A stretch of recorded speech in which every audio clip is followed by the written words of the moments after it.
বন্ধুরা, আজকের এই গল্পটি খুব ভয়ানক একটি গল্প, ভৌতিক একটি গল্প। এই গল্পটি আপনি শুনলে অবশ্যই অনেক বেশি মজা পাবেন। বন্ধুরা, আপনারা হয়তোবা জেনে থাকবেন, গ্রামগঞ্জে পুরনো পুরনো অনেক বাজার আছে। আর সেই বাজারগুলোতে একটু লক্ষ্য করে দেখবেন অনেক পুরনো পুরনো গাছগাছালি আছে, যে সমস্ত গাছের বয়স 100 থেকে 200 বছর হবে, এবং সেই সমস্ত গাছ বিশাল বড় আকৃতির হয়ে থাকে। এবং অধিকাংশ গাছ কিন্তু বট গাছ, এবং সে সমস্ত গাছগুলো কিন্তু বট গাছ বেশিরভাগ। তো সেই বট গাছগুলোর বয়স অনেক বেশি হওয়ার কারণে সেই বট গাছকে মানুষ কিন্তু অনেক বেশি ভয় পায়। মানুষের ধারণা যে সেই বট গাছের মধ্যে ভূত থাকে, এটা মানুষের ধারণা, কিন্তু সত্যি কি ভূত থাকে?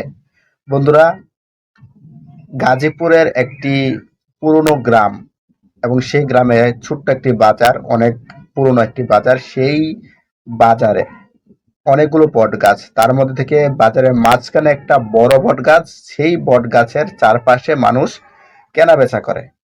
মানুষ চারপাশে বসে, বিভিন্ন লোকেরা সেখানে বসে বিভিন্ন শাক সবজি বেচা কেনা করে। তো বাজারের দিন হঠাৎ একদিন সেই গাছের ভিতর থেকে ভয়ঙ্কর চিৎকারের আওয়াজ আসছে।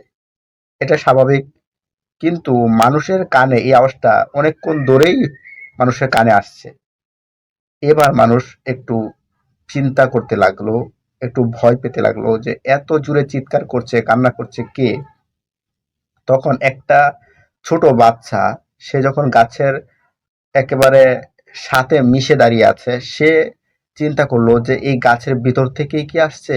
একটু কান পেতে শুনে, হ্যাঁ, এই গাছের ভিতর থেকেই আসছে। তখন সে তার বাবাকে বলে, বাবা, এই গাছের ভিতর থেকেই কান্নার আওয়াজটা আসছে। তখন সকলেই যখন কান পেতে শুনে, তখন সত্যি তারা বুঝতে পারে যে এই গাছের ভিতর থেকেই আওয়াজটা আসছে। তো এভাবে তারা বুঝতে পারলো যে এই গাছের ভিতর থেকে কান্নার আওয়াজ আসছে। এখন কেন আসছে, কেন আসছে, এটা খুঁজতে খুঁজতে তারা একটা বৃদ্ধ লোককে জিজ্ঞাসা করলো। সে বলল, বহু বছর আগে এই গাছে একটা যুবতী মেয়ে আত্মহত্যা করেছিল, যে ভালোবাসায় প্রতারিত হয়ে আত্মহত্যা করেছিল। এরপর থেকে এই মেয়েটির আত্মাটি এই গাছের মধ্যে আছে, এবং সে বিভিন্ন সময় চিৎকার করে ওঠে। যখন বেশি মানুষ হয় তখনই সে চিৎকার করে ওঠে। এটাই হচ্ছে মূল কারণ।